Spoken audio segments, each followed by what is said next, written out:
mikropono, isa, dalawa, tatlo. Subok, mikropono, isa, dalawa, tatlo. Subok, mikropono, dalawa, tatlo. Subok, mikropono, isa, dalawa, tatlo. Subok, mikropono, isa, dalawa, tatlo. Subok, mikropono, magandang umaga po sa inyong lahat. Kami po ang ika-4 na pangkat.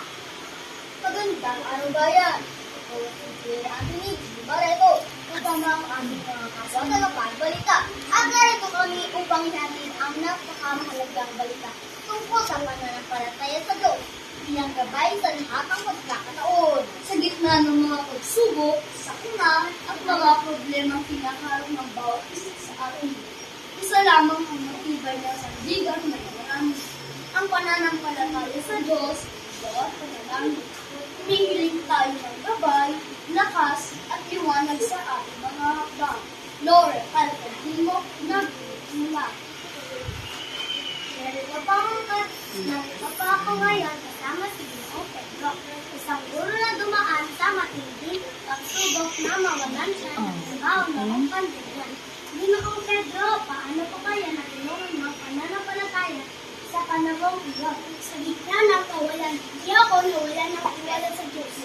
Araw-araw akong nananalangin at nagtiwala sa Evangelyo. At hindi naglaon, nagkaroon ako ng bagong oportunidad bilang kanyang tutor. Tunay nga hindi na tayo pinapabayaan.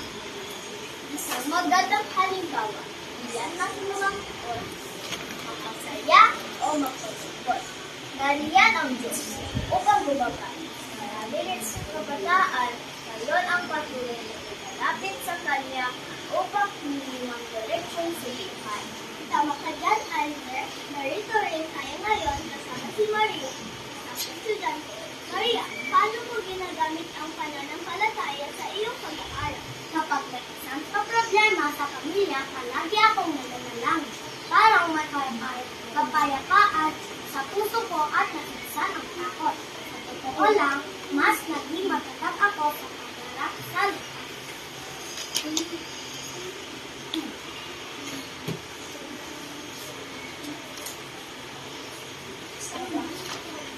Isang napakagandang paaralan ng pananampalataya ay hindi lang para sa atibad. Ito'y gabay sa ating pang-araw-araw na buhay. Mula sa tahanan, paaralan, trabaho at komunidad. Huwag nating kalimutan na sa Diyos tayo kumukuha ng lakas. Ito po ang inyong grupo ng tagapagbalita. Nagpapaalala, manalig, magtiwala,